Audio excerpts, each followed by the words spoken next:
향후에 집값이 회복하려면 이거예요. 결국엔 이런 투자 수요가 증가해야 돼요. 투자 수요가 증가하려면 두 가지 경우가 있습니다. 그렇게 되면 전세금이 계속 빠지지 않고 이제 딱 어느 수준에서 안 빠지고 버티기 시작합니다. 전국적으로 24%가 빠지면요, 다시 투자 수요가 회복할 것으로 저희가 예측하고 있습니다. 가격이 계속 하락할 수밖에 없다. 가격이 하락하면 이렇게 거래량이 지속적으로 회복하는 추세적인 현상이 나오기는 전세 가격이 떨어지는 한 나올 수 없다는 이야기를 드리는 거예요. 그래서 일시적으로 끝날 거예요. 이런 과정을 계속 반복할 겁니다. 언제까지?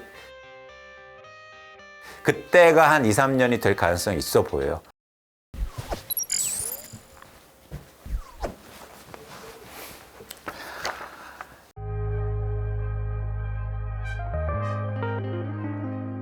근데 왜 우리가 근본적인 질문을 하는 거예요. 왜 근데 우리나라만 이럴까? 그렇죠? 우리나라는 유일하게 전세 제도가 있기 때문이에요. 그래서 전세를 통해서 집을 사놓고 전세를 통해서 집을 사는 사람들이 많기 때문입니다.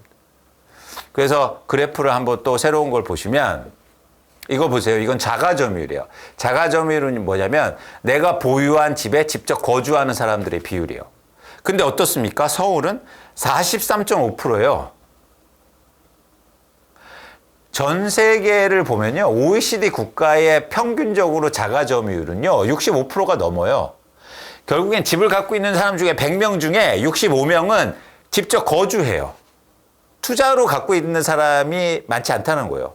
그런데 우리나라 서울은 어떻습니까? 투자로 보유하고 있는 사람들이 100명 중에 50명이 훨씬 넘어요. 이 투자하는 사람들은 다 어떻게 투자해놨을까요?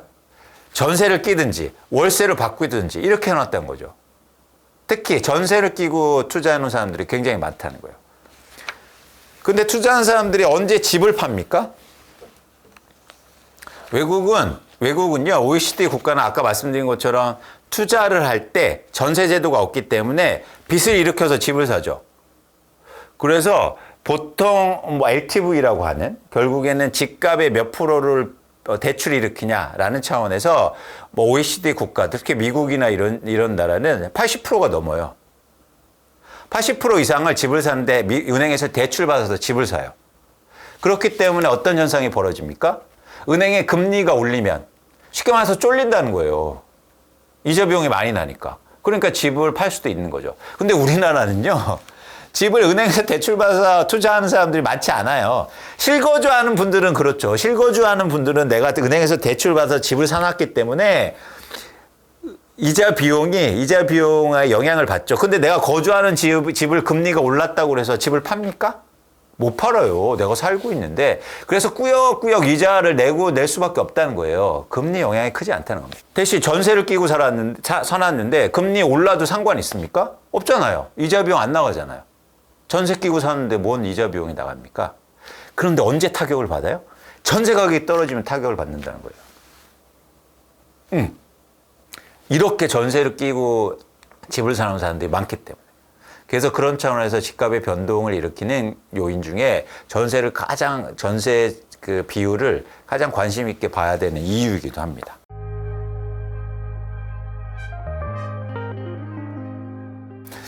그럼 이제 이거예요.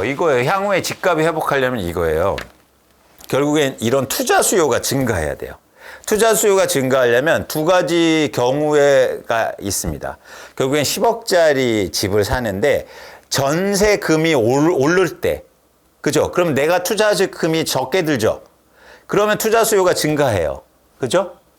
근데 전세금은 그대로 있는데 집값이 떨어지면 어떻게 됩니까? 그러면 내가 투자하는 금액이 적게 들어가죠. 똑같아요. 1번의 경우와 2번의 경우가 똑같아요. 이게 전세 매매 비율이라는 건데, 쉽게 말해서 전세금이 올라도 전세 매매 비율은 올라가죠. 매매 가격 고정돼 있어도. 이런 경우에 투자 수요가 증가해요. 두 번째 경우, 전세금은 고정돼 있는데 매매금만 떨어질 때도 전세 매매 비율이 올라가죠. 그죠? 쉽게 말해서 매매금이 떨어지면 내가 들어가는 투자금이 적게 든단 말이에요. 그래서 향후로 이제는 전세금이 떨어진 뒤에 집값이 떨어지잖아요. 그러면 전세금의 하방은 경직성이 있어요. 아까처럼 입주 물량이 계속 증가하지 않는단 말이에요. 왜냐하면 지금처럼 미분양 아파트가 증가하기 시작하면 건설사가 어떻게 합니까? 분양을 줄이잖아요. 지금 분양을 줄이고 있어요, 이미. 그러면 향후 3, 4년 후에 입주 물량 줄 거잖아요. 그렇게 되면 전세금이 계속 빠지지 않고 이제 딱 어느 수준에서 안 빠지고 버티기 시작합니다. 왜냐하면 입주 물량이 증가 안 하니까. 근데 전세금이 떨어졌으니까 집값이 빠질 거 아니에요. 집값이 빠지니까 어떻게 됩니까? 전세 매매 비율이 올라가죠. 그렇게 되면 다시 투자 수요가 증가할 거예요. 이 시점, 즉 매매 가격이 어느 정도 떨어져야 전세가 고정됐다고 가정했을 때 투자 수요가 다시 회복될까? 이거를 가정해 보면 지난해 말 실거래가 기준으로 해서 향후로 22% 서울 아파트는, 그리고 경기도는 30%, 전국적으로는 24%가 빠지면요, 다시 투자 수요가 회복할 것으로 저희가 예측하고 있습니다. 그래서 이렇게 되면 다시 수요가 증가하면서 거래량은 회복할 것으로 보는 거죠. 그래서 향후로 집값이 빠지는 것도 수요가 증가하는 하나의 원인인 거예요. 그렇죠? 그런 차원에서 이렇게 집값 하락의 폭도 여러분들이 같이 고민해 주셨으면 좋겠다는 말씀을 드립니다. 자, 최근의 일시적인 모습이에요. 지금의 모습. 그래서 많은 분들이 사실 아까도 처음에도 말씀드렸지 고민을 하세요. 집값 30% 이게 무주택자분들 이제 한해서 말씀드린 거예요. 무주택자분들이 집값 30% 40% 빠져서 쉽게 말해서 좋다 이렇게 생각하신 거죠. 근데 집값이 다시 그렇게 떨어지다가 회복하기 시작합니다. 최저가에서 조금씩 올라오기 시작해요. 거래량이 회복하기 시작합니다. 그래서 또 마음이 또 급해지셨어요. 집값 또 오르는 거 아니야? 그런데 그러기엔 한계가 갖고 있다. 왜냐하면 수요가 붙으려면 어떤 과정이 있어야 된다?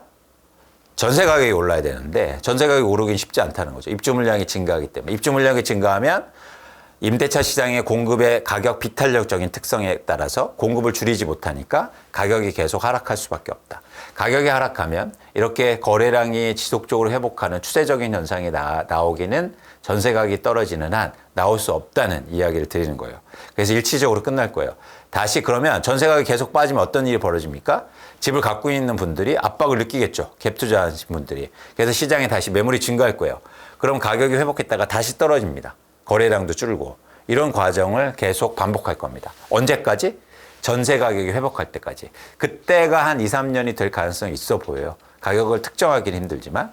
그러면서 이제 가격 하락폭이 이어지는데 제가 볼 때 전세 가격이 일시적으로, 그러니까 더 이상 안 빠지고 가격이 한 22% 서울 아파트 기준으로 빠지면 그러면 다시 투자 수요가 회복하면서 거래량이 회복하는 구간이 나올 거라는 거죠. 그럼 여러분들이 그때가 내 집 마련하시고 집을, 부동산을 투자하시거나 어쨌든 방향성을 보시기에도 그 시점을 관심 있게 보셔야 된다는 말씀을 드립니다.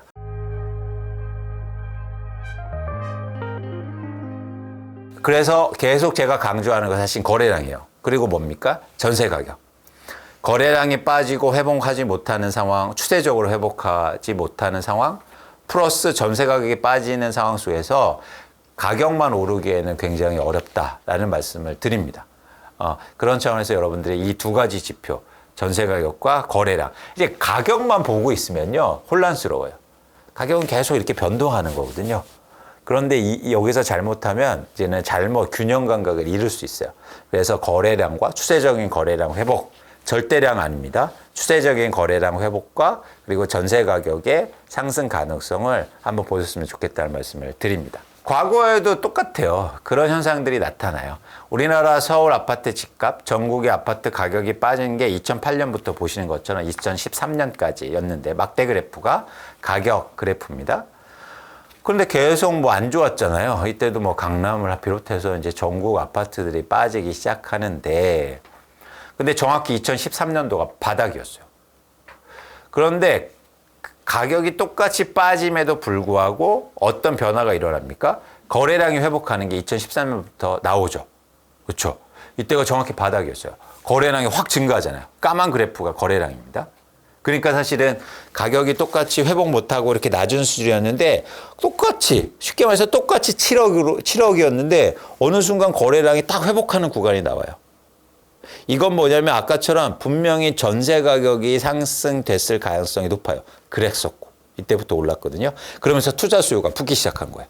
전세 가격은 고정돼 있는데 가격은 빠졌으니까 전세 매매 비율이 이제는 확정된 거죠. 이때부터 전세 가격이 더 이상 안 빠지기 시작합니다. 그렇죠? 그러면서 가격이 다시 회복하기 시작했어요. 그래서 거래량, 그러니까 가격도 회복하고 거래량도 회복하기 시작합니다. 그래서 일시적으로 거래량이 확 추세적으로 회복하는 구간을 잘 보셨으면 좋겠다는 말씀을 드려요. 반대로 이왕 보셨으니까 2021년도를 한번 보세요. 2021년도는 또 반대로 어떤 시장이었습니까? 가격이 가장 비쌌을 때잖아요. 가격이 엄청나게 고점이었을 때. 근데 이때 까만 그래프의 거래량은 어떻습니까? 거래량은 확 줄죠. 이때가 고점이에요. 가격은 계속 오르는데 거래량이 확 감소했을 때가 고점일 가능성이 높아요.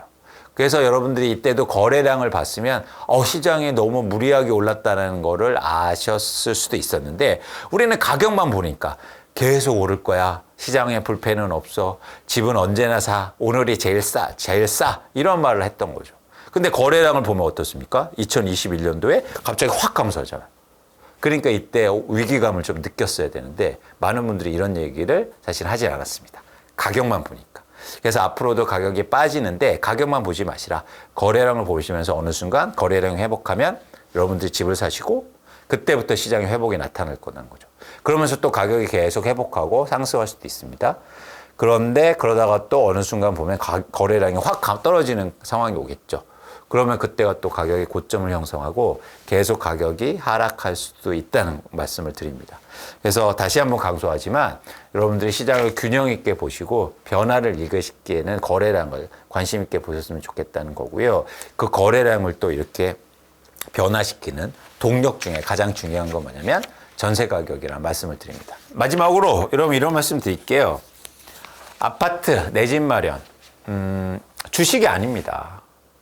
몇 달, 몇 주, 이게 주간으로 저희가 아파트 가격 상승률 이런 거 체크하시고 계시는데, 중요하죠. 관심을 가지시는 건 중요해요. 그런데 너무 이렇게 단기에 조급해하지 마셨으면 좋겠다. 부동산 가격이 갑자기 상승하다가 갑자기 하락하고 갑자기 하락하다가 갑자기 상승하고 이러지 않습니다. 추세적인 모습을 보이거든요. 그래서 그런 차원에서 여러분들이 너무 마음을 조급하실 필요가 없고 시장의 변화 방향성을 이렇게 중요한 지표를 통해서 잘 읽으셨으면 좋겠다는 말씀을 꼭 드리고자 합니다. 여러분, 다시 한번 강조하지만 중요한 건 가격, 거래량, 그리고 전세 가격입니다. 이 세 가지를 같이 융합적으로 판단하시는 게 중요하고요. 그리고 이걸 통해서 시장을 전망을 어떻게 해야 되는지 말씀을 드렸습니다. 예, 여러분, 제가 한국의 부동산 시장의 변동 원인과 그리고 여러분들이 뭘 중요하게 생각하셔야 되는지 그런 말씀을 드렸습니다. 경청해 주셔서 감사하고요. 다음에 또 뵙도록 하겠습니다. 고맙습니다.